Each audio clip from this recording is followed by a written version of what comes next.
In fact, Srila Prabhupada proclaimed that those four sannyasis, because they're impersonalists, they're speaking an impersonal philosophy, he said, this is a disease that will destroy our whole society.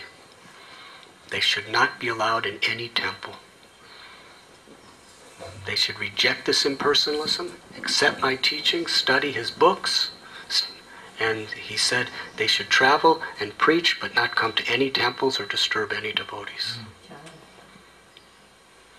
You know, when these devotees got this message, they repented. And it's actually a wonderful thing, because in their repentance they traveled all over America and opened wonderful centers. And when Srila Prabhupada saw that they were preaching the right thing, then he accepted them back within their society. That was on Janmashtami of 1970.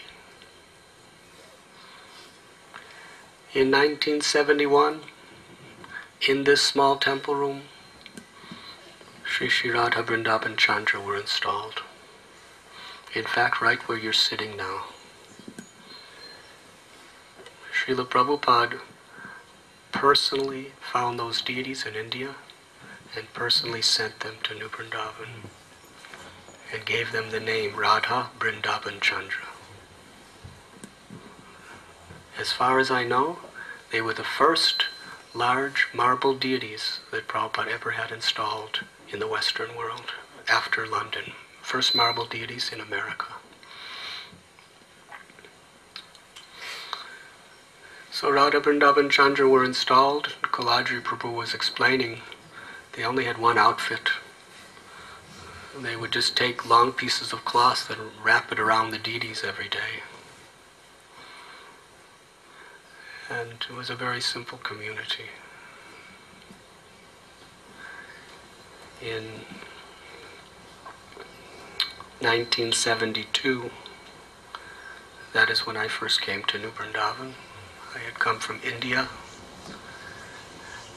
and when I arrived, because I was looking like a sadhu from India, the devotees here could not appreciate. In 1971, the deities were installed, and shortly after that, a land on the main road, which was later called Bahulaban, was purchased, and Radha Vrindavan Chandra were sent down to there. So the majority of the community shifted to Bahulaban, and only a few people remained up here. Hayagriva Prabhu and his family, Samba and Shamadasi, they lived in an A-frame right on the top of the hill behind here. And there was Adipati and Prachi Devi, and Kunti Devi, and her little baby daughter Karnamrita, whose name was then Sky. Kunti's name was Willow.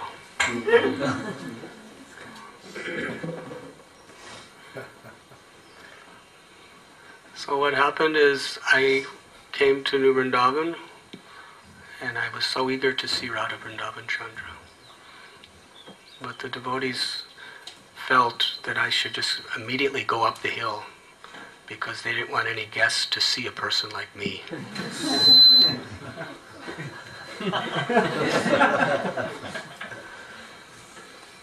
So I remember I was sitting down for prasad, and in India you never ask for prasad.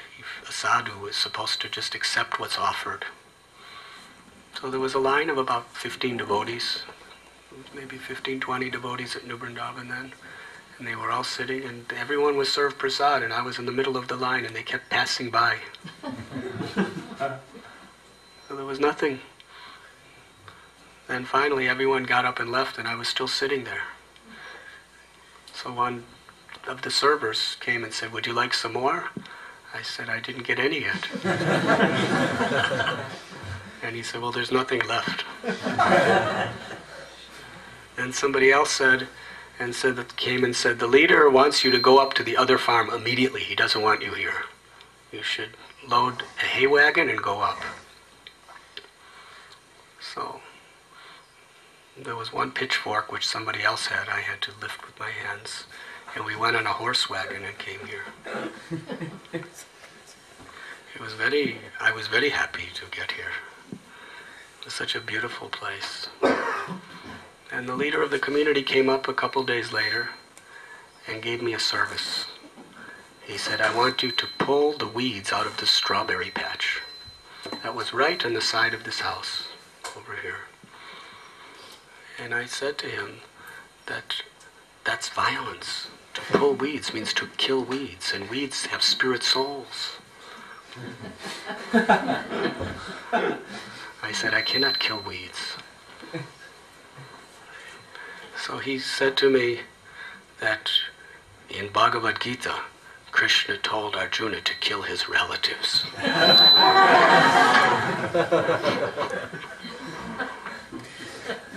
He told Arjuna, you should lament neither for the living nor the dead.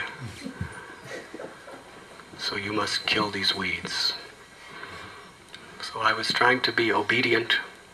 So I went down and I would put my mouth right next to the roots of the weeds, and I would chant the Hare Krishna Maha Mantra and pull the weed, thinking that they should hear Krishna's name at the time of death. Then 3 days later he came up and handed me a double-barrel shotgun.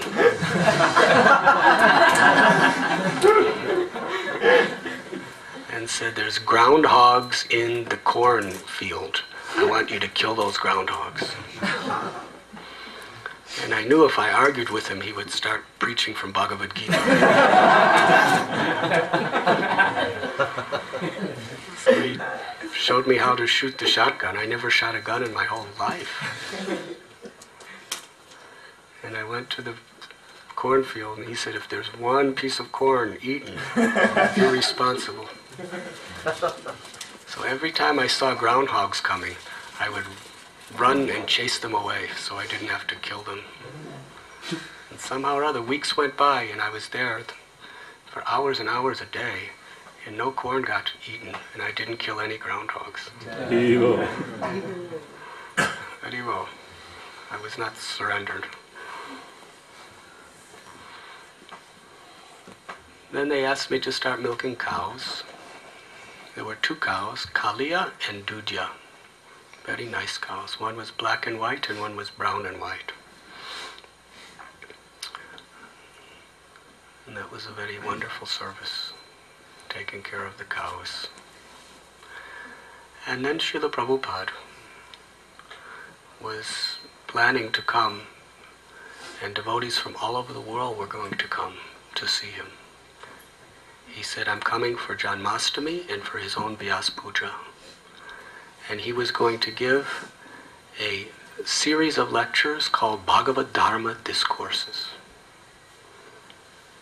So this was widely publicized amongst ISKCON devotees that Prabhupada was coming back. So there was a great surge of energy to prepare things for Srila Prabhupada. Tomorrow we'll go to the very holy site where he spoke. And devotees just chopped down trees to make a big pavilion so that it would shade everyone. 1,000 devotees shade them from the sun. And there was a house at Madhuban, and somehow or other they asked me to go to climb down the mountain, across the little creek, and then up another mountain through forests. There were no paths to get to Madhuban. And when I was there, Kirtanananda Maharaj asked, does anyone know how to paint? And nobody answered. He said, does anyone have any experience in painting? And I told him when I was about 13 years old, I once helped my father paint the walls in his living room. So he said, you're in charge of painting.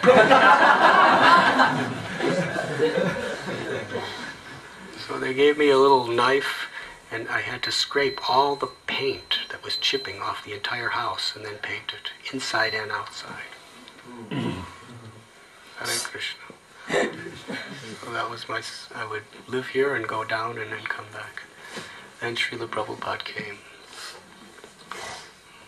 That was one of the most treasured memories of our lives.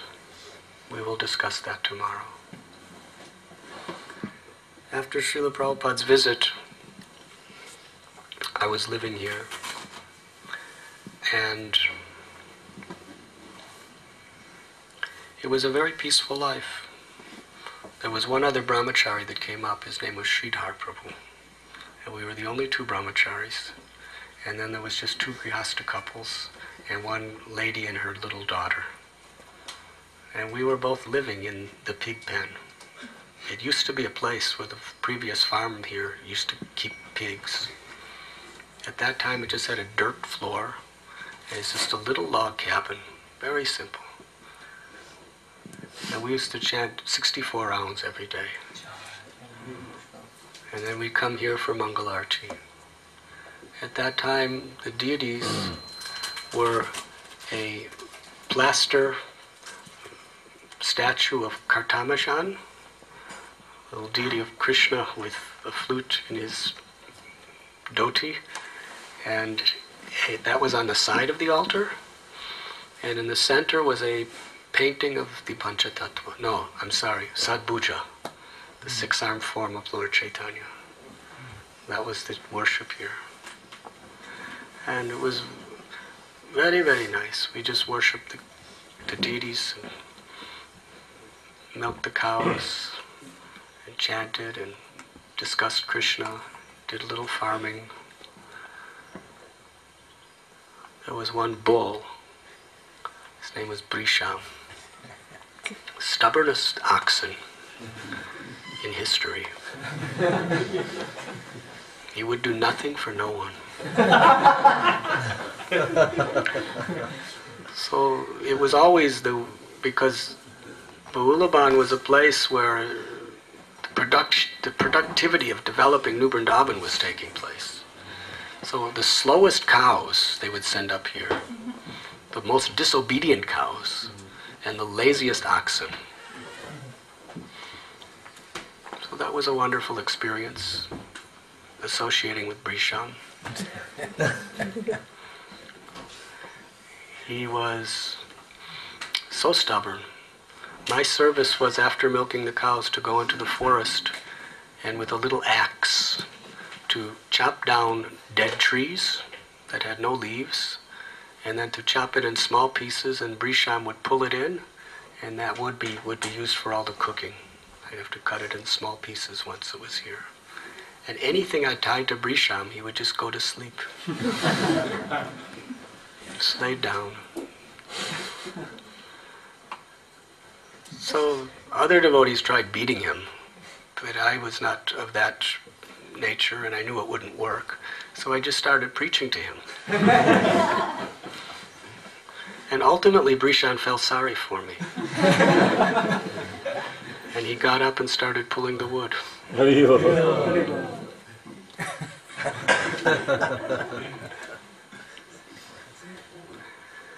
One day, Sridhar Prabhu and myself were upstairs, and we were looking out the window, and we saw a horse wagon. And on the wagon, there was a mountain of sleeping bags and different, like, backpacks, suitcases. And we were wondering, what is this coming up to our little peaceful abode? And behind it we saw 20 brahmatrinis.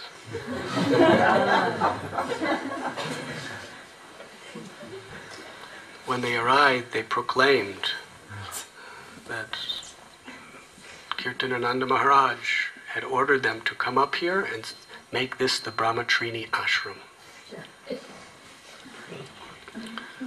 So, Sridhar Prabhu and myself were in the pig pen, finished our 64 rounds. We came to the temple for Mangalarti, and we came right up to where the deities were here, the photo, and we looked around, and the whole temple was full of Matajis, brahmacharis. And all brahmacharis like to get married. And we happen to be the only single men there. So Sridhar Prabhu felt very uncomfortable. So as soon as the morning program was finished, he said, "I'm getting out of here, I'm leaving." I said, "Well, I am too, but nobody else knows how to milk the cows. I have to take care of the cows."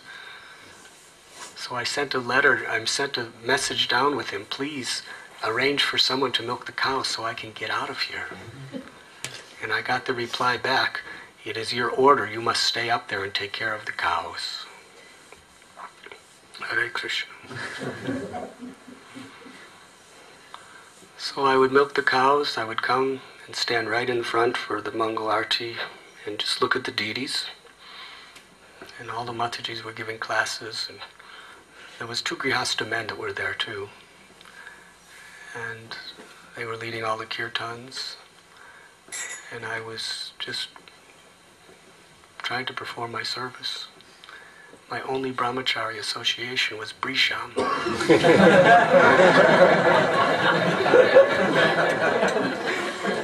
I would be in the forest all day long, and I would just discuss Hari Katha with him as we were chopping down the trees.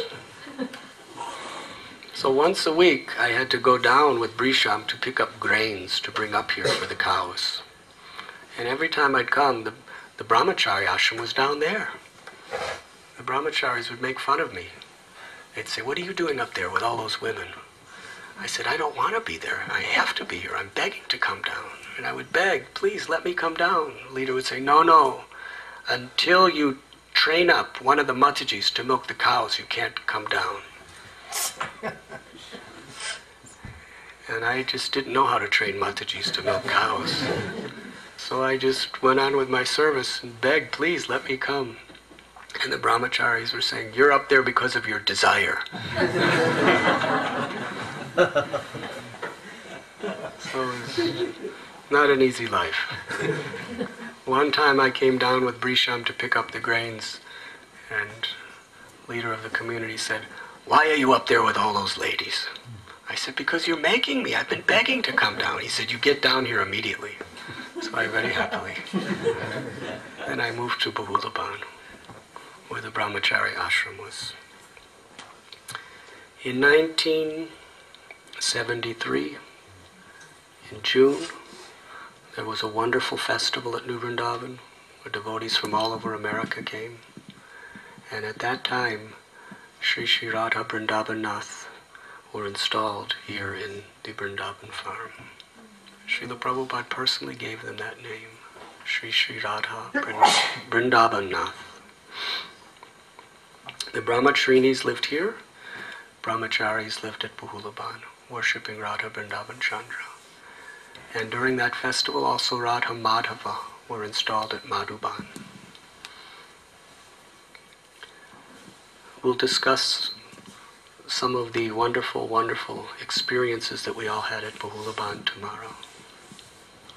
In January of 1974, the brahmacharis were ordered to move back up here. And the brahmacharis were moved to Madhuban.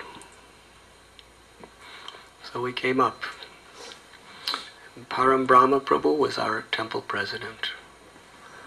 And I was in charge of the cows. And one devotee was in charge of the deity worship. But within a few days, the head pujari blooped. He left. So Param Brahma Prabhu asked me, "Will you be the pujari?" So I said, "Whatever you say." So I became head pujari and in charge of the cows. It was very, very wonderful life here at that time. The brahmacharis, they would be the workforce of New Vrindavan. I'll tell you the schedule of the brahmachari ashram. Everyone had to finish all their rounds before Mangalarti. That was the law. So the devotees would get up by 2 o'clock in the morning. And they would take bath. And they'd come into the temple and chant their rounds. Then there would be Mangalarti, which was really ecstatic.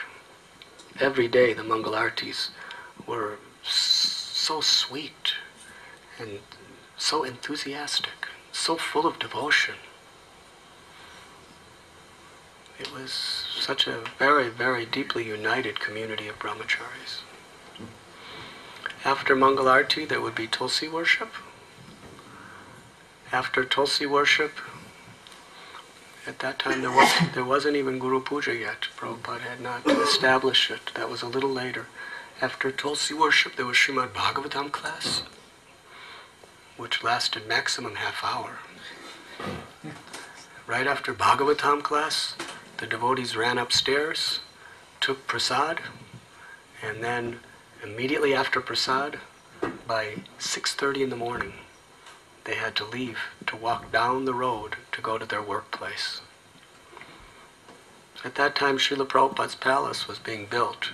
So most of the brahmacharis, by 6:30 in the morning, they would be climbing down that mountain, crossing rivers, and climbing back up another mountain through the forest. And others climbed down this muddy road, Agasura. And the only people allowed to stay up here was the pujari, the cook, and sometimes a woodcutter.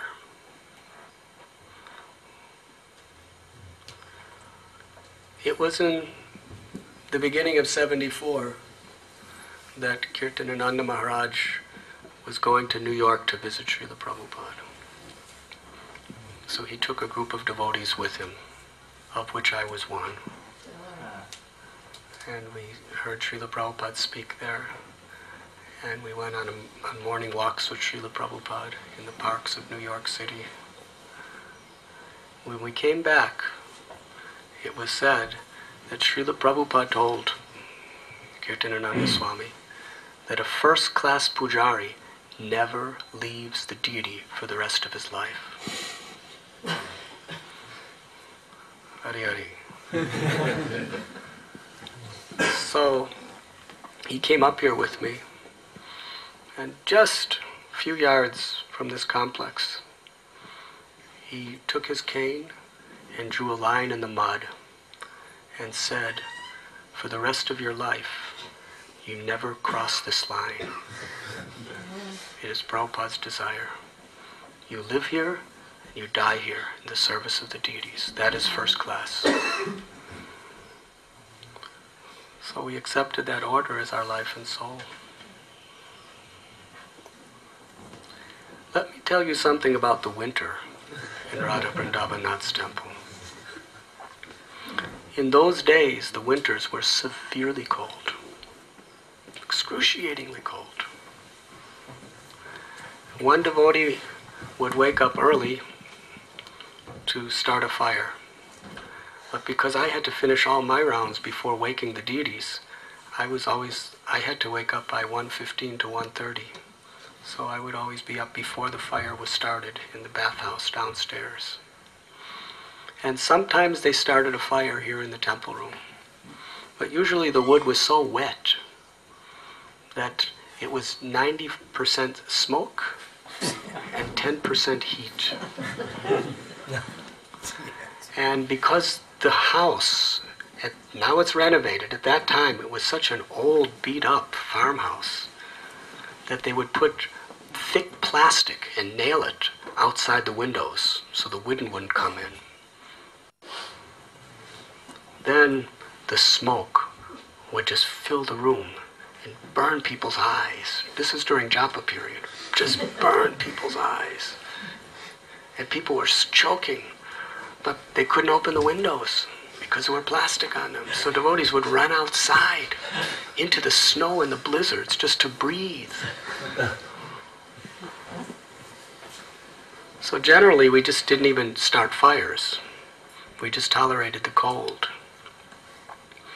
And it was an amazing experience because no one fell asleep during japa. No one sat down because the floor was like sitting on ice. So devotees would just walk and try to keep their feet off the floor for as long a duration of time as possible. At that time there was one light bulb hanging from the center. And just with the illusion of some warmth, the devotees would gather around the light bulb and chant their japa.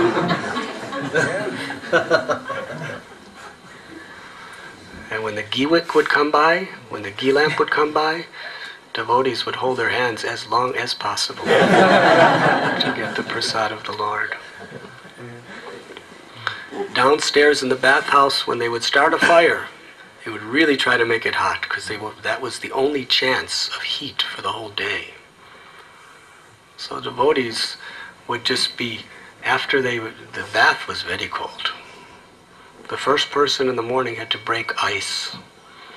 There was these red pickle barrels, big barrels, and there was just a hose coming from outside, and you just turn it on and the pickle barrel would fill up with water. It was ice cold water. Sitting all night, there would be a sheet of ice over it. We'd have to break the ice. And then we'd take bath. And those baths were really purifying. I remember there was one very famous devotee, quite famous as a staunch brahmachari that came from another center. And he came here, and after one bath, he said, "I'm getting out of here." And the next thing we knew, he got married and he was in charge of a big women's Sankirtan party in California.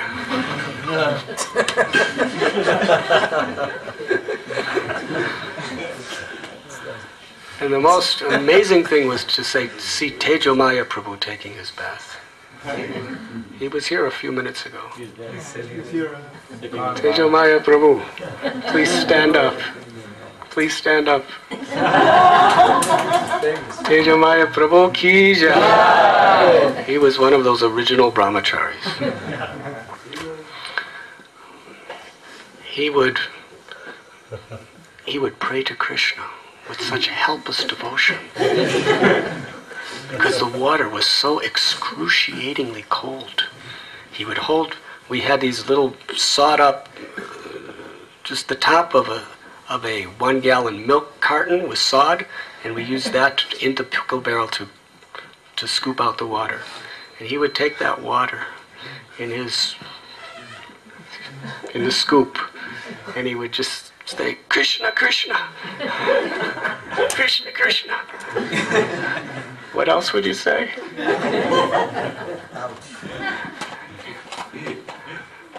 He would just start talking to Krishna. He would say, "Okay, Krishna." Yeah, he'd say, "Okay, Krishna." Say, "I'm going to do it, Krishna. I'm going to do it for you, Krishna." "Okay, Krishna, it's for you. I'm going to do it for you, Krishna. I'm going to do it." And he would just go into a frenzy. And then at the peak of his heartfelt prayers, he would just pour the water on it. He'd go, "Krishna, Krishna."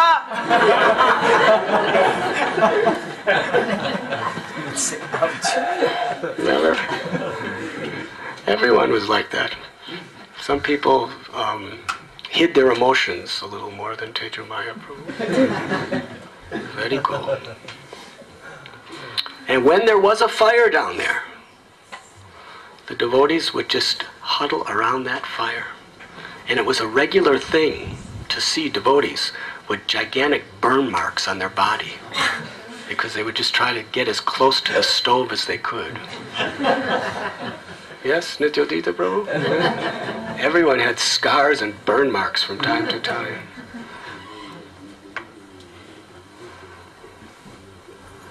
No, because not only did they try to get close, but it was like 30 men in like 10 square feet. Yes, it was very crowded. And to respond to nature's calls, that was a major part of our life. Because there were no such thing as toilet or sanitary facilities. we had to climb down the mountain because it was an offense to the deity to do it anywhere near the temple. So we had to climb down the mountain quite a sufficient distance, and we had a little shovel, which was a U.S. Army surplus shovel that somebody brought from Vietnam. And we had a little can. It was a government surplus peanut butter can. And that was to bring water down to wash ourselves. Now in the winter, it was so cold. We'd have to walk through deep snow to get down the mountain. And oftentimes it was freezing, blowing winds, blizzards of snow coming on us. And we would just go down in our kopins, what we called in those days Brahmin underwear.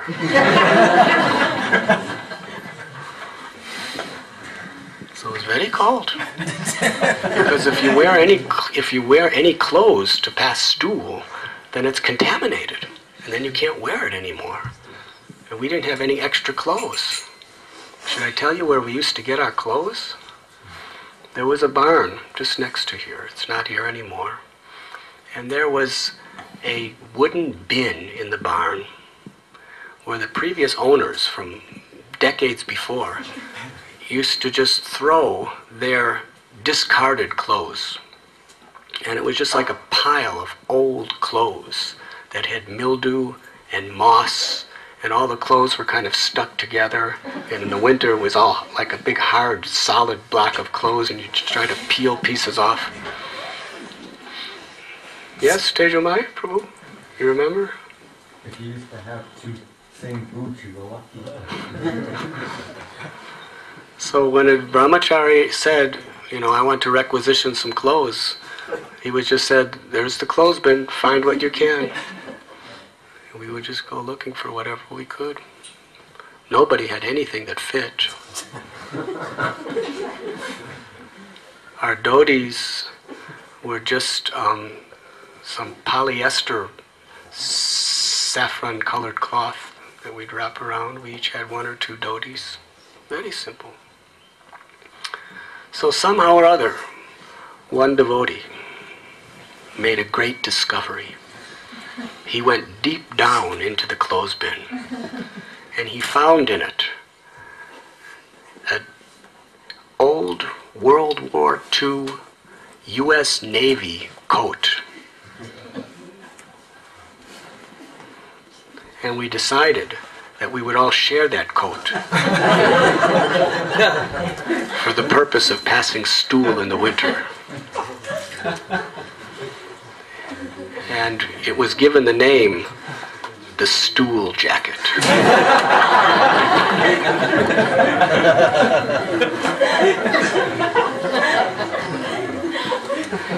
In the early morning, when everyone would wake up early, it was the only time of the day people had a chance to respond to nature, because you had to bathe afterward. That was the Brahminical way. So devotees would stand in line waiting for the stool jacket. It would just hang on the wall.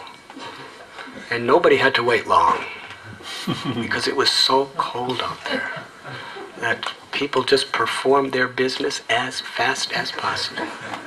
You heard Srila Prabhupada's example, that this world is like a stool house. Take care of your business and get out. We had sublime realizations of that precept of Srila Prabhupada. We'd run down and then take it off and give it to the next person. Run down, take it off and give it to the next person. Everyone would run down with their little shovel and little bucket. And it was a very simple life.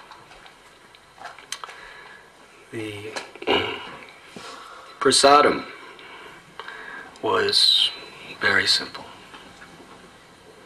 We had many different cooks. One of the cooks was Chandramauli Swami. He was so fearful that the brahmacharis would fall down, that what we had was this, at the beginning, it was oats, raw oats with no ghee or oil, just dry fried in a wok over a fire of wood. Now what you have is about half the oats are black burnt and half the oats are white raw.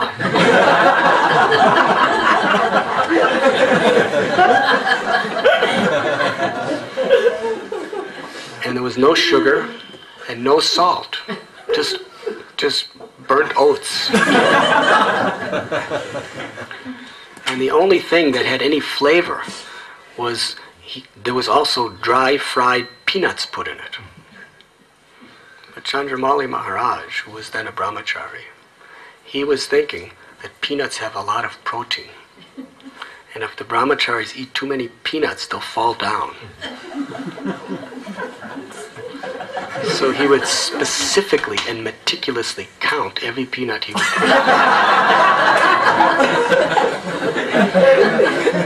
So there would be no more than about 4 or 5 peanuts per brahmachari.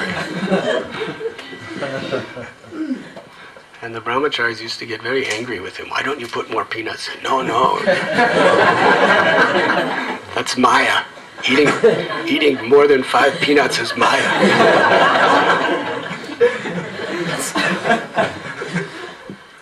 The prasad, very simple.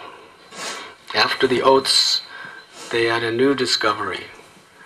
Kirtanananda Maharaj read in a newspaper that in a prison, in a local prison, the warden of the prison found that the prisoners were behaving better and also doing more work when he gave them a diet of oat water and rice. Oat water means just a few oats boiled in water, so it's very thin, with salt and little ginger, yes, and rice. Because he said, Prabhupada told us that we are inmates in New Vrindavan, so we should live like proper inmates. So that was the food, oat water and rice, in every farm of New Vrindavan. And it was infamous throughout ISKCON. I remember one of my dear godbrothers, he came all the way, he was a sannyasi, he came all the way to New Vrindavan because everywhere, anyone who went to New Vrindavan would complain. Do you know what they eat? Oat water and rice. So he was thinking that everyone hates it so much that he wanted to taste it just because he wanted to relish the sweetness of renunciation. But the devotees at New Vrindavan loved it because it's all we got. So prasad was very simple.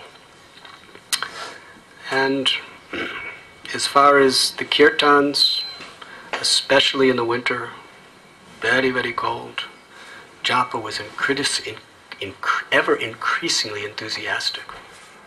There was once a video made, about 5 seconds of the devotees chanting japa here. It was actually an 8mm film. And you see all the devotees huddled together, just jumping up and down with their bead bags, shaking their bead bags as hard as they could, and screaming out, Hare Krishna, Hare Krishna, Krishna Krishna, Hare Hare, Hare Rama, Hare Rama, Rama Rama, Hare Hare. And such wonderful kirtans. Not only for the pleasure of the Lord, but for survival. Just to keep warm. The more you dance, the warmer you get. Very, very simple life. And the devotees would go down, all the brahmacharis, to work on the palace. I remember as the pujari, I had a very influential position in the sense, you know, in the material world, if you have wealth, you have power. Because people want your wealth. Well, the wealth of the community was in the burnt ghee wicks, because it was the only taste of ghee a devotee would get, besides on Sunday. So after the ghee lamp would be offered to the the deities, it would be given to the devotees, and then it would be brought back to the pujari room, and I would have the black burnt ghee wicks. And we'd advertise to the devotees, if you help with the deities' offerings, or if you help with the deity seva, I'll give you a ghee wick. They would take that ghee wick and squeeze it as hard as they could on their dry chapatis and rub it on the chapatis. Very good.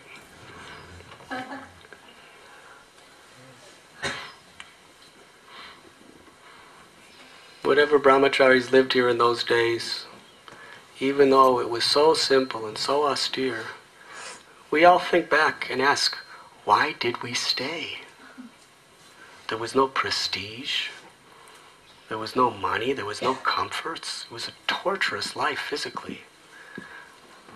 But most of the devotees who were there then consider it the most blissful days of their lives. Because there was only one attraction here. There was the deities. The beauty of Radha Vrindavanath, the same deities that are here today. They were the shelter and the life and soul of all the brahmacharis. The brahmacharis would literally run up the mountain from Bahulaban and from Prabhupada's palace to come back to serve Radha Vrindavanath. And in the evenings, when they would come back by about 7 at night, everyone was literally just so eager, so anxious for any service to the deities. We had to create services because the demand was so great. There was deities of Balaram, Subhadra, and Jagannath. And Balaram has a little plow. And one devotee would meticulously, through the whole Srimad Bhagavatam class, just decorate that plow every day with new garments. Just wrapping ribbons and little plastic jewels on it. And Krishna had a cane, that cane for holding his arm and herding the cows. Another devotee had that service of just putting his heart, his soul, and life into making that cane as beautiful as possible. Every single day the cane would get dressed, the plow would get dressed. Each of the deities would have their own pujari. And the disciplic succession photos that were on the altar, a couple devotees had that service. They would make chandan, and they would make beautiful, incredibly devotional effulgences on each and every particular person of the disciplic succession. Incredible effulgences. I mean, they were so decorative because the devotees just wanted so much to serve the deities. It was all there was. There was no sense gratification here. Women were not allowed. The prasad was simple as anything. In the winters it was freezing cold. But when the devotees would come forward together and see the beautiful effulgent forms of Radha Vrindavan Chandra, when devotees would stay for greeting the deities, actually greeting the deities was 6 o'clock, I think. As soon as the deities were open, then everyone would leave. But during greeting the deities, everyone would just be standing completely absorbed in devotion and affection to the deities. Everyone would just go, wow. And every brahmachari would know exactly what each deity was dressed specifically, what jewels they were wearing, everything about them.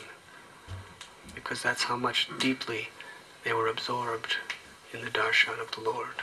It was all there was. Shri Shri Radha Vrindavanath Ki Jai. And that is the joy of Krishna consciousness. There was great unity because everyone was simply centered around personal direct service to the deities. And to Srila Prabhupada.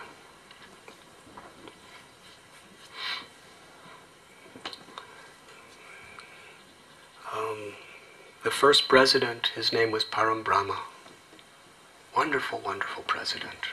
He was really a good soul, very exemplary brahmachari. But there was one brahmatrini who wanted to marry him. And she decided to perform tapasya to get him as her husband. So Kirtanananda Maharaj told him that she's performing tapasya to get you. If you perform more tapasya than her, then Krishna will protect you. But if you don't, she will win.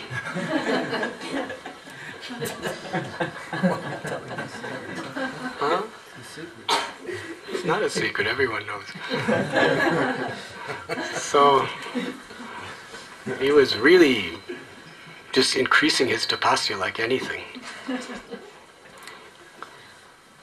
But then one night, because he used to go down to Bahulaban, such a wonderful Vaishnava he was. Wonderful Vaishnava. Very talented, very devotional, very Brahminical. But he decided to sleep on a little lake on a raft, which was between the Brahmachari ashram and Bahulaban. And if he woke up in the morning, if he was on the side of the Brahmachari ashram, he would remain a Brahmachari. And if he was on the side of Bahulaban, he would get married. So he bowed down and left his destiny to Krishna. Krishna says that of purifiers he is the wind.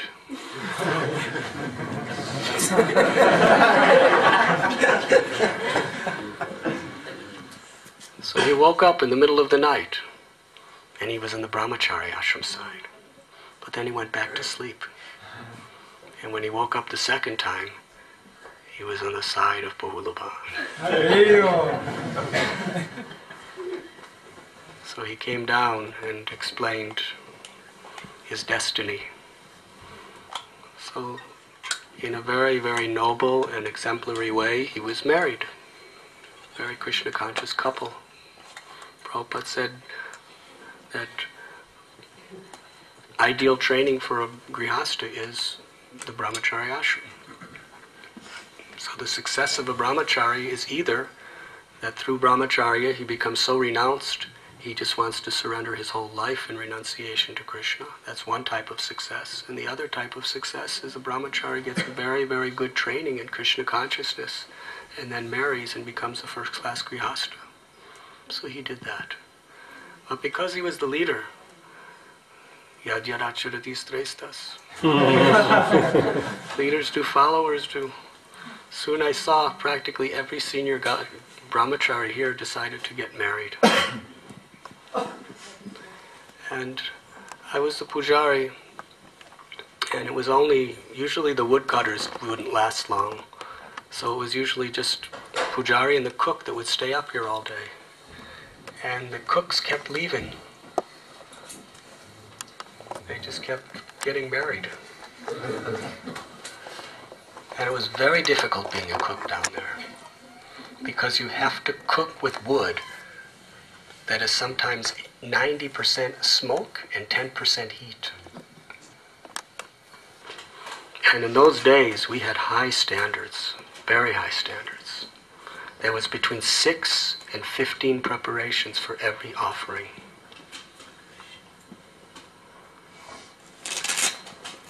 So I never cooked in my life. And here I am, asked to cook all 6 offerings for Radha Vrindavan Nath. So I sent a message that I don't know how to cook. So I begged my godbrother Sudanu to come up to teach me how to cook. So Sudanu Prabhu came up, and he was only allowed to come up for one day. And I watched him cook each offering. And I took notes of how he made each preparation. And then he left. And after that, I had to cook all 6 offerings every day for several months until we could find someone else who was willing to stay up here and cook. That was my training. Just one day of watching someone. I wasn't a good cook either. So who were the cooks? There was Krishnamurti, Anadi, Hankar, The famous singer Mangalananda was up here for about a year. He was the best cook. And then there was Krishna Shravana. And last but not least was Chandramauli Prabhu. He came. He was the last of the cooks up here.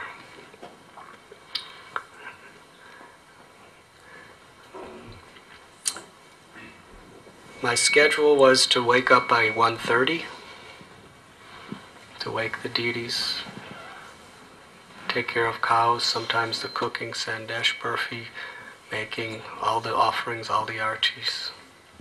Very busy schedule. I was getting 4 hours sleep a night. Then Srila Prabhupada instructed Kirtanananda Swami that there should be 24-hour kirtan at New Vrindavan. He said during the day, your work is your kirtan, but during the night there should always be the chanting of the holy names. So he made shifts, 3 shifts every night, and 3 devotees on each shift, 2 devotees on each shift. And each devotee in the community would have 1 shift a week. But everyone was complaining because they had to work so hard the next day that being up at night was disturbing them too much. So he sent a message up to me that he wanted me to do all the shifts for all the days for the whole year.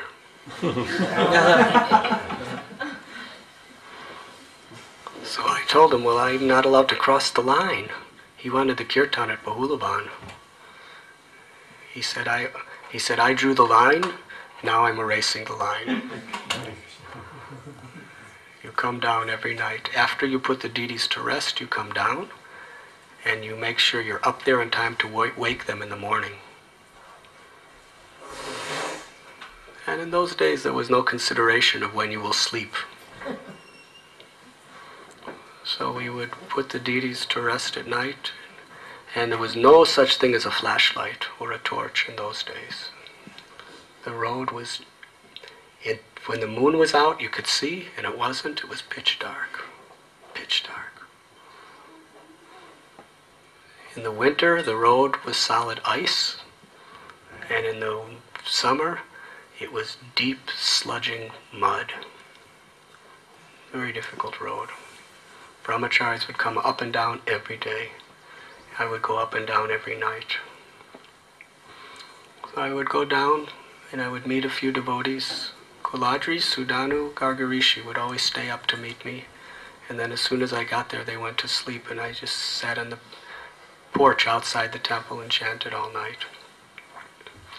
Until 2:30 in the morning, when devotees came up to chant japa.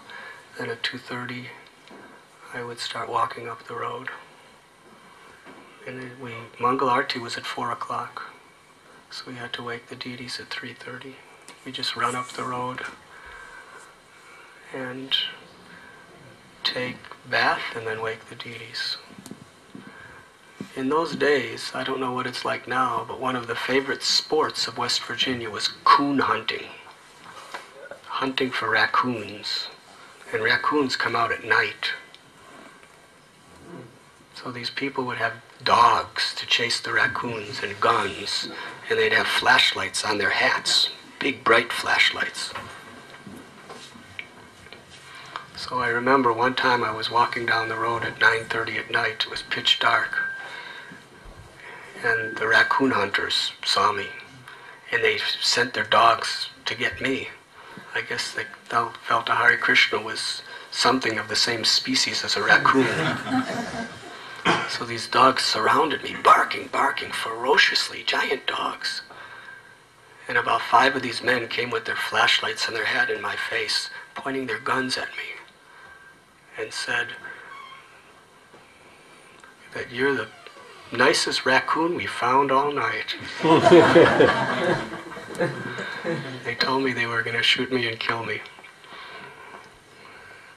And after harassing me for about a half hour, they said, they let me go. They said, but one of these days they're going to get me. So that's what New Vrindavan was like in those days. And when I was doing the all-night kirtan at Bahulaban, it was very common that people would come by and shoot guns at us.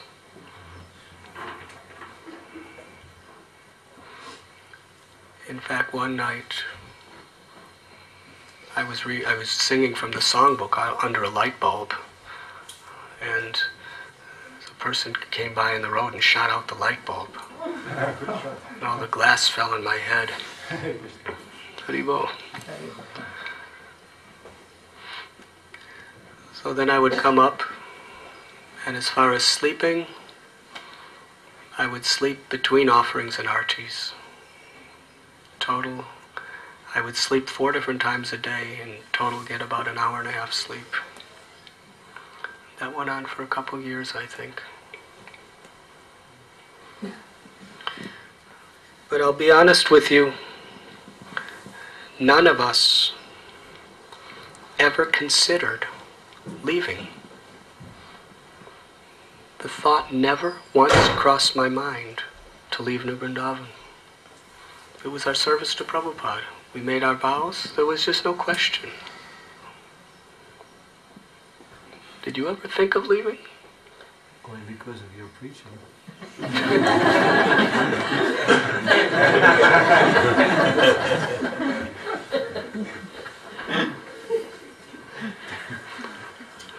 And my health was destroyed, but it was such a wonderful opportunity. Because of my severe type of lifestyle, I contracted this disease where I constantly had boils, between 1 and 20 boils at a time on my body. And they were big boils that would turn purple. Do you remember Tejomai? And I was given the name Boils Ananda Maharaj. And even though they were so painful, and there was no medicines, no medications, because there was no doctors here, we weren't allowed to go to doctors. In fact, if you were too sick to do your service, you were sent to Dr. Gargarishi. And he had only one medicine. He had cow antibiotics and a cow needle syringe. So no matter how sick devotees were, they pretended they weren't sick and went on with their service. So we went on with our service. It was the life of New Vrindavan. In 1975, this beautiful altar was made for Radha Vrindavanath. Previous to that, they were where all of you are sitting. That's where the deities were. And they were just on a very simple wooden altar. But we got this marble was donated by an Italian marble maker in Pittsburgh. And 2 devotees, one devotee named Gosta Bihari. He was a wonderful Vaishnava. He still is. He actually put this wonderful altar together. He even carved some of the designs in the altar. And in the celebration of Pushyabhishek of 1975, for the first time, all the devotees in the whole community were invited to come up to Vrindavan farm, even the Matajis, for the inauguration of the new altar of the deities. It was a glorious festival.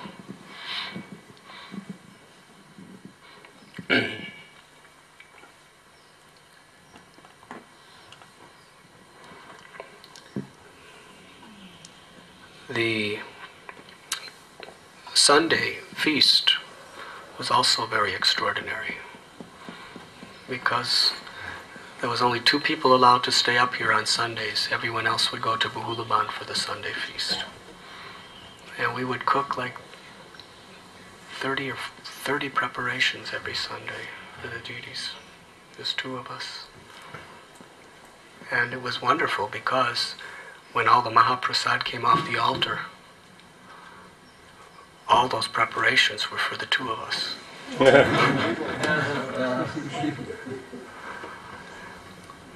And every Sunday night, Kirtanananda Maharaj would come up and give an istagosti under a willow tree that was at that time just outside the temple room.